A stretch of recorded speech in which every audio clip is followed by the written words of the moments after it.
O FBI acaba de entrar oficialmente na busca por um dos homens mais poderosos da Força Aérea Americana.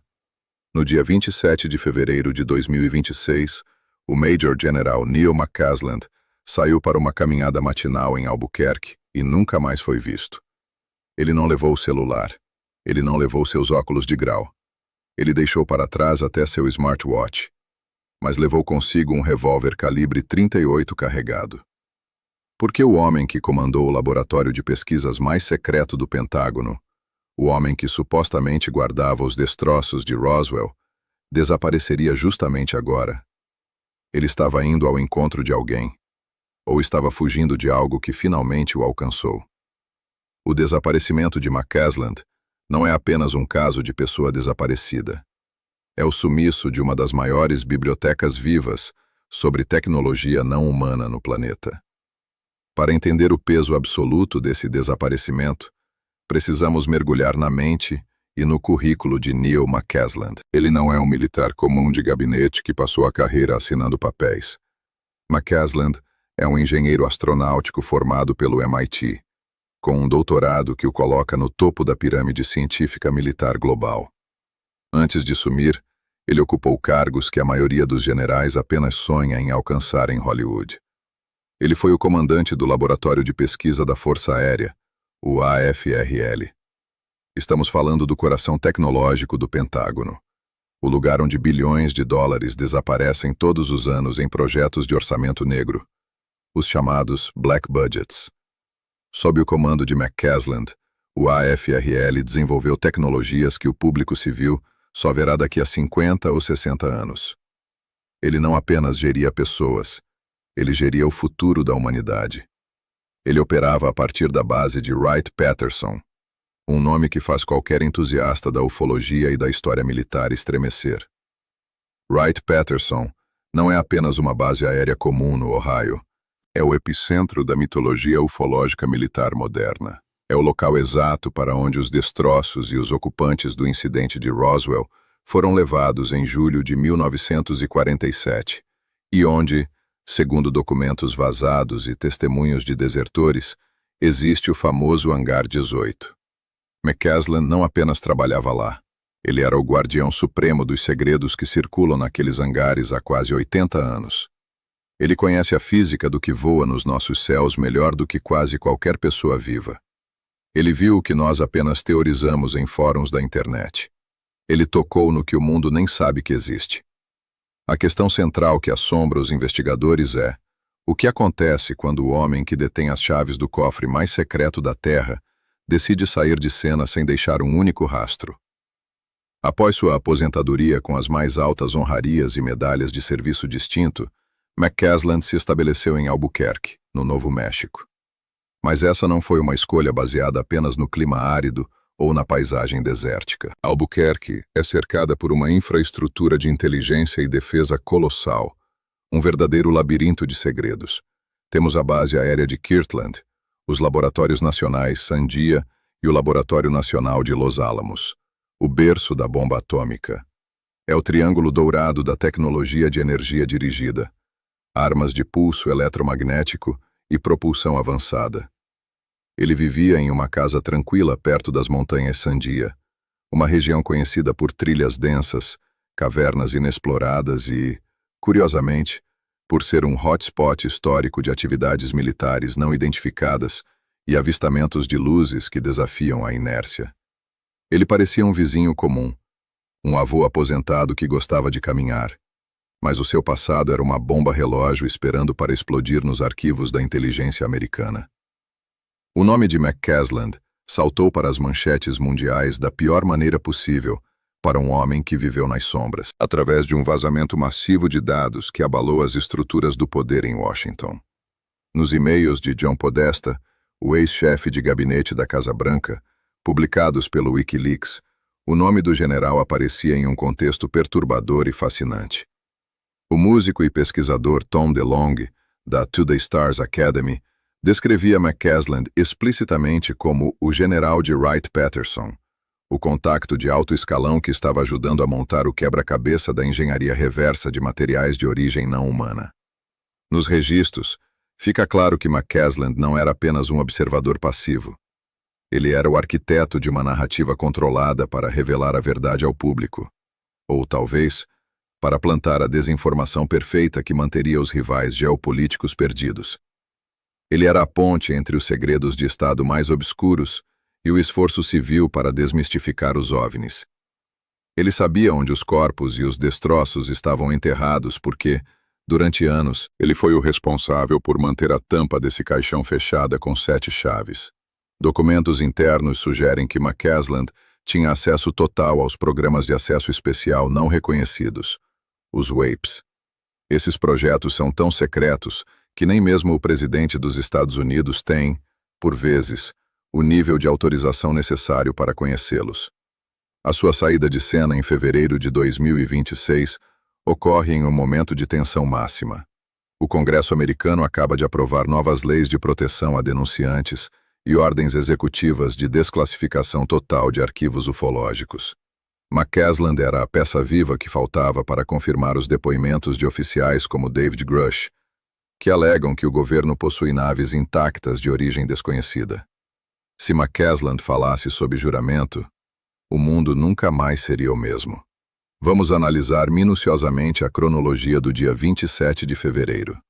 A janela de tempo é curta, precisa e brutal. McCasland estava em sua residência naquela manhã de sexta-feira. Por volta das 11 da manhã, um técnico de reparos terminou um serviço de rotina na casa e foi embora. Segundo o técnico, o general estava calmo, agindo normalmente e até discutindo planos para o jardim. Sua esposa, Susan, saiu logo em seguida para uma consulta médica rápida no centro da cidade. Quando ela retornou, apenas 60 minutos depois, a casa estava em um silêncio sepulcral. Mas não era uma ausência comum de quem saiu para comprar pão. O general, um homem de 68 anos que depende de óculos de grau fortes para quase tudo, deixou os óculos sobre a mesa da cozinha, ao lado de uma caneca de café ainda morna. Ele deixou o celular, a ferramenta que ele usava para se comunicar com o alto comando e com a família. Ele deixou até seu smartwatch de última geração, o que impediu qualquer tentativa imediata de triangulação por sinal de satélite ou GPS. Mas o detalhe que gela o sangue dos investigadores do xerife e do FBI é o cofre de armas no seu escritório. Ele estava aberto.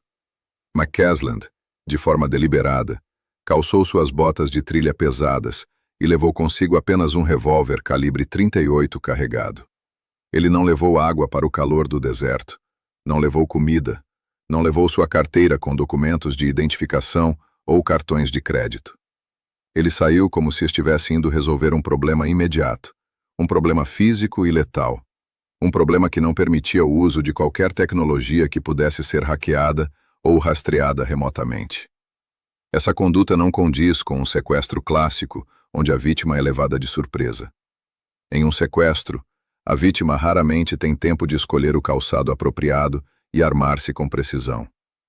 Isso sugere fortemente que McCasland viu algo pela janela, ou recebeu um aviso por um canal de baixa tecnologia que ninguém ainda descobriu. Albuquerque é uma cidade cercada por vigilância militar e radares de alta precisão.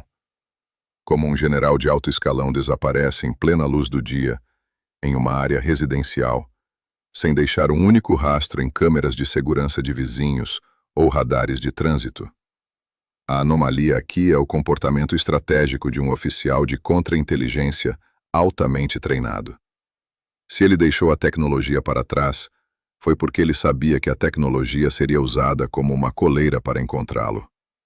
Ele queria ficar invisível no espectro eletromagnético. Mas a pergunta que ecoa nas montanhas é: invisível para quem? Para o governo que ele serviu com distinção por 40 anos, ou para uma força que ele descobriu enquanto vigiava os segredos mais profundos de Wright-Patterson?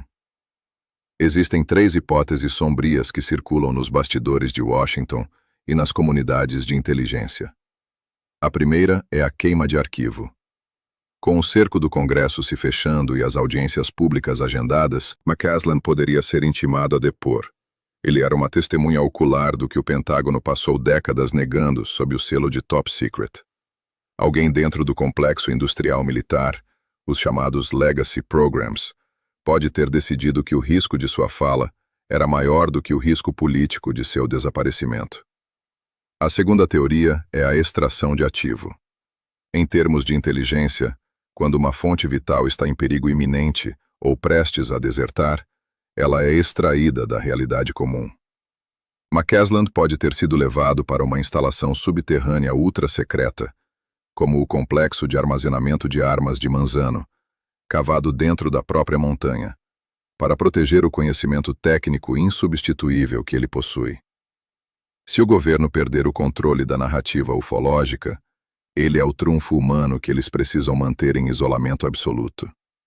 E a terceira hipótese, talvez a mais perturbadora de todas, é que Neil McCasland decidiu desaparecer por conta própria. Como um mestre em estratégia e táticas de evasão, ele pode ter percebido que sua vida tinha um prazo de validade curto se permanecesse em casa. O uso do revólver indica que ele esperava resistência física real, um confronto cara a cara. Talvez ele não estivesse fugindo de homens comuns, mas sim de um sistema que ele mesmo ajudou a construir e que agora se voltava contra ele como uma fera acuada. O fato de o FBI ter assumido o caso em menos de 48 horas, atropelando os protocolos padrão de 72 horas para pessoas desaparecidas, prova que isso não é um caso de um idoso perdido em uma trilha. É uma crise de segurança nacional de proporções épicas. As buscas nas montanhas Sandia foram massivas. Foram usados cães farejadores de elite, sensores térmicos de última geração, capazes de detectar o calor de um rato a quilômetros de distância, e drones com radares de penetração no solo. O resultado foi o vazio absoluto. Nenhum vestígio de calor corporal, nenhuma trilha de DNA, nenhum sinal de luta ou sangue. É como se ele tivesse caminhado para dentro de um portal ou para um ponto cego pré-determinado da vigilância global. O desaparecimento de Neil McCasland é o evento mais significativo e perigoso na ufologia militar desta década.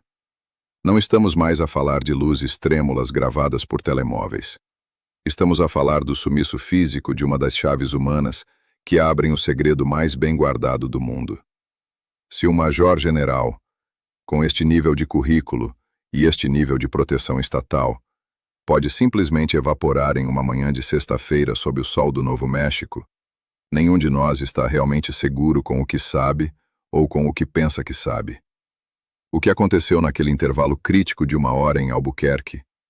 Ele foi silenciado pelo próprio sistema que jurou proteger, ou ele finalmente cruzou a linha para o outro lado da verdade que ele passou a vida inteira a esconder de todos nós? A verdade sobre o que McCasland guardava nos cofres de Wright-Patterson pode ter ido embora com ele para o túmulo, ou para um lugar onde a nossa jurisdição não alcança. Mas o vácuo que ele deixou está a atrair todas as atenções do mundo para o deserto do Novo México. A história de McCasland é um lembrete brutal de que, na alta cúpula do poder, a informação é a moeda mais cara, e o troco, muitas vezes, é pago com a própria existência. Deixe sua teoria nos comentários. Você acredita em uma queima de arquivo executada com precisão cirúrgica ou em uma fuga planeada para o desconhecido? Acredita que ele ainda está neste planeta? Este é um arquivo que ainda está sendo escrito em tempo real, e cada detalhe, cada comentário, pode ser a peça que faltava para iluminar essa sombra. Se você quer entender o que o sistema tenta esconder a todo custo e não quer perder a próxima atualização sobre o paradeiro do General McCasland, clique no botão de se inscrever e ative o sino de notificações agora. A toca do coelho é muito mais profunda do que imaginamos, e o tempo está a esgotar-se. Eu vejo você no próximo arquivo.